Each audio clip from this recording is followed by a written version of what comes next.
أعوذ بالله من الشيطان الرجيم بسم الله الرحمن الرحيم شاكرا لأنعمه اجتباه وهداه إلى صراط مستقيم۔ اللہ تعالیٰ کے انعامات کا شکر ادا کرنے والے تھے۔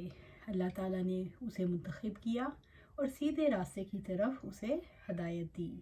سورۃ النحل آیا 121۔ شاکرن لِأَنْعُمِهِ، اللہ تعالیٰ کے انعامات کا شکر ادا کرنے والے تھے۔ ابراہیم علیہ السلام قولی طور پر بھی اللہ تعالیٰ کی نعمتوں کا شکر ادا کرنے والے تھے اور عملی طور پر بھی، یعنی اللہ تعالیٰ نے ابراہیم علیہ السلام کو دنیا میں بھلائی عطا کی، ان کو ظاہری اور باطنی نعمتوں سے نوازا اور انہوں نے ان نعمتوں پر اللہ تعالیٰ کا شکر ادا کیا۔ رب العزت نے فرمایا، اور ابراہیم کے صحیفوں میں جس نے وفا کا حق ادا کر دیا، سورۃ النجم آیا 37۔ اجتباہ، اللہ تعالیٰ نے اسے منتخب کیا۔ اس سے مراد یہ ہے کہ ابراہیم علیہ السلام اللہ تعالیٰ کا انتخاب تھے۔ اللہ تعالیٰ نے انہیں اپنے خلیل کے طور پر منتخب کیا۔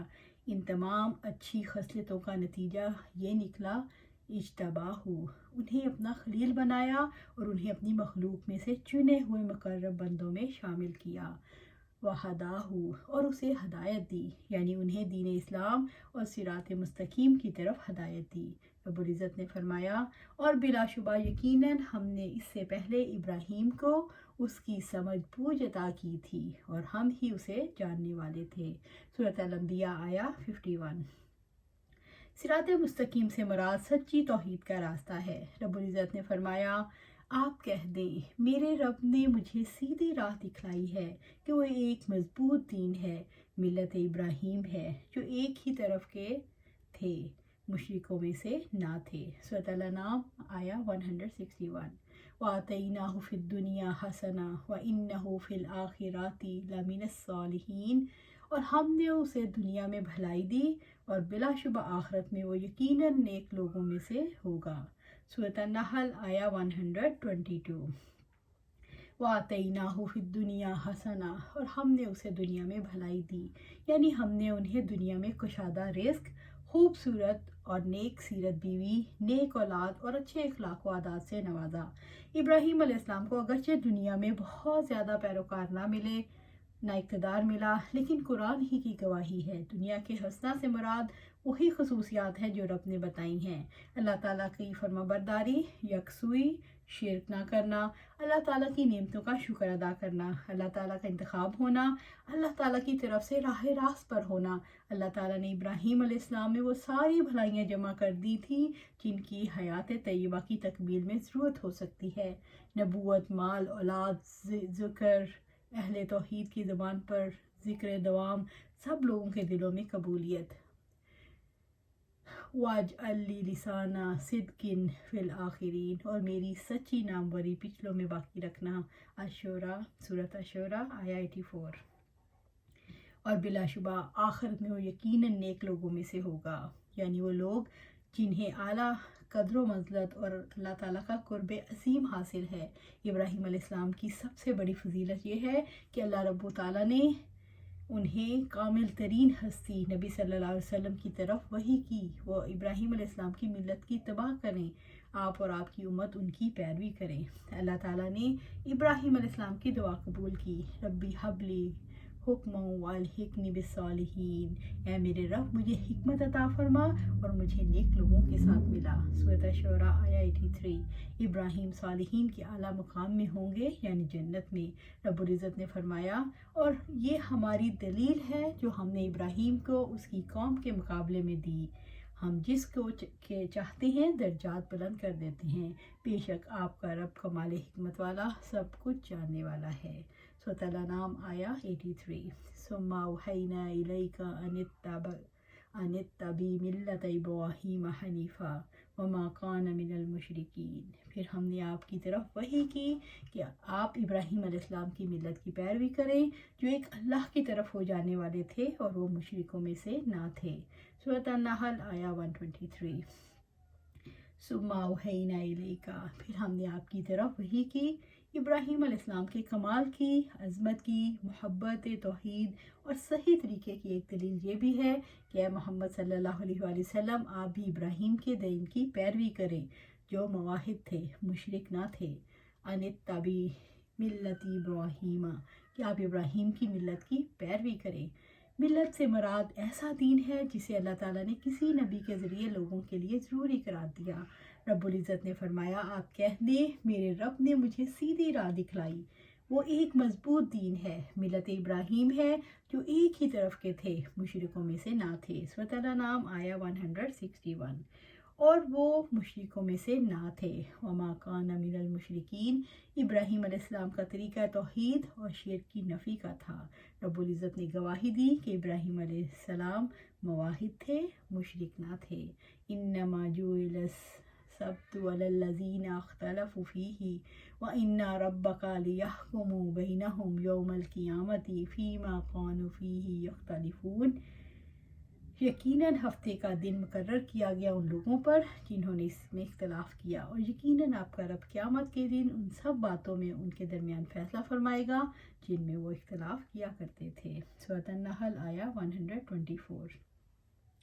انما جعل السبت، یقیناً ہفتے کا دن مقرر کیا گیا، یعنی جن لوگوں پر سبت کو فرض کیا گیا تھا، یعنی ہفتے کے دن کی پابندی کو، علی الذین اختلفوا فیہ، ان لوگوں پر جنہوں نے اس میں اختلاف کیا، یعنی جب انہوں نے جمعے کے دن کے بارے میں اختلاف کیا جس دن دنیا کی پیدائش مکمل ہوئی تھی، ان کا اختلاف یہ تھا کہ اللہ تعالیٰ ہفتے کے دن کی تعظیم اور احترام ان پر واجب کر دے۔ اللہ تعالیٰ نے تورات کی شریعت میں ان پر جمعے کا دن ہی واجب کیا تھا۔ حقیقی فضیلت جمعہ ہی کے دن کو حاصل ہے۔ اللہ تعالیٰ نے اسی دن کی طرف امت مسلمہ کی رہنمائی فرمائی۔ ہفتے کے دن کے واجب کرنے کا مطالبہ یہودیوں نے خود کیا اور اس کی پابندی نہیں کر پائے۔ رب العزت نے فرمایا اور آپ ان سے اس بستی کے بارے میں پوچھیں جو سمندر کے کنارے تھی، جب وہ سبت کے بارے میں حد سے تجاوز کرتے تھے، جبکہ ہفتے کے دن ان کی مچھلیاں سر اٹھائے ان کے پاس آ جاتی اور جس دن ہفتہ نہ ہوتا وہ ان کے پاس نہیں آتی تھی۔ ہم نے ایسے ہی ان کی آزمائش کی اس وجہ سے جو وہ نافرمانی کرتے تھے۔ سورۃ الاعراف آیا 163۔ اور یقیناً آپ کا رب قیامت کے دن ان سب باتوں میں ان کے درمیان فیصلہ فرمائے گا جن میں وہ اختلاف کیا کرتے تھے۔ اللہ تعالیٰ نے جمعے کا دن مقرر کیا، پھر ان کے مطالبے پر ہفتے کا دن مقرر کیا۔ یہ ہفتے کے دن پر جمع رہے یہاں تک کہ عیسیٰ علیہ السلام کو مابعوث کیا گیا، وہ ہفتے کے دن پر ہی جمع رہے۔ عیسیٰ علیہ السلام اٹھا لیے گئے۔ عیسیٰ علیہ السلام کے جانے کے بعد عیسائیوں نے قسطنطین کے دور میں یہودیوں کی مخالفت میں اتوار کا دن مقرر کیا۔ ابو ہریرہ رضی اللہ تعالیٰ عنہ کہتے ہیں میں نے آپ صلی اللہ علیہ وسلم کو یہ فرماتے ہوئے سنا، ہم با اعتبار ترتیب سب امتوں کے بعد آئے ہیں، لیکن قیامت کے دن حساب و کتاب اور جنت میں جانے کے لحاظ سے سب سے آگے ہوں گے۔ سبحان اللہ۔ یہاں یہود و نصارہ کو ہم سے پہلے کتاب ضرور دی گئی، پس جمعے کا دن عبادت کرنا ان پر فرض کیا گیا، مگر انہوں نے اختلاف کیا، پس اللہ تعالیٰ نے ہمیں اس کی ہدایت کر دی۔ پس سب لوگ اس بات میں ہم سے پیچھے ہیں، یہود کا دن ہفتہ اور نصارہ کا دن یعنی اتوار ہے۔ حذیفہ رضی اللہ تعالیٰ نے بیان کرتے ہیں کہ آپ صلی اللہ علیہ وسلم نے فرمایا جو لوگ ہم سے پہلے تھے اللہ تعالیٰ نے ان کو جمعے کے دن سے محروم کر دیا، تو یہود کا دن ہفتہ اور نصارہ کا دن اتوار مقرر ہوا۔ پھر اللہ تعالیٰ نے ہم کو بھیجا اور جمعے کے لیے ہم کو ہدایت دی، غرض یہ کہ جمعہ ہفتہ اور اتوار کے دن مقرر ہوئے اور اسی ترتیب کے لحاظ سے وہ یہود و نصارہ قیامت کے روز ہمارے پیچھے رہیں گے۔ دنیا میں ہم سب سے پیچھے ہیں اور قیامت کے دن سب سے پہلے ہمارا فیصلہ ہوگا۔ ادعو الی سبیل ربک بالحکمۃ والموعظۃ الحسنۃ وجادلہم باللتی ہی احسن ان ربک هو اعلم بمن ضل عن سبیلہ وہو اعلم بالمہتدین۔ اپنے رب کے راستے کی طرف حکمت اور عمدہ نصیحت کے ساتھ دعوت دیں اور ان سے اس طریقے سے بحث کریں جو زیادہ اچھا ہو، یقیناً آپ کا رب ان کو زیادہ جانتا ہے جو اس کے راستے سے بھٹک گئے، اور وہ ہدایت یافتہ لوگوں کو بھی خوب جانتا ہے۔ سورۃ النحل آیا 125۔ ادعو، دعوت دیں، یعنی اے محمد صلی اللہ علیہ وسلم اپنے رب کے راستے کی طرف، اس کی اطاعت کی طرف لوگوں کو بلائیں۔